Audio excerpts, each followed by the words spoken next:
Magandang hapon. Welcome sa Lotto Result Today PH.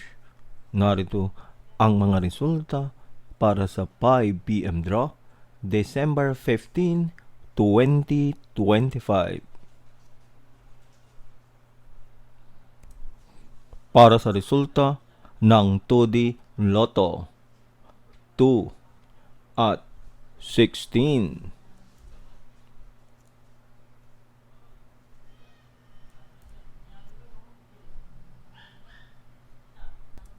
Para sa resulta ng 3D Lotto, 3, 3 at 7.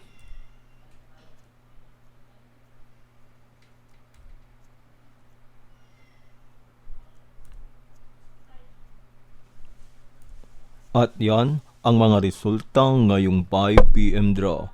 Para lagi kang updated sa mga Lotto draw result, mag-like and subscribe. Maraming salamat po sa panonood.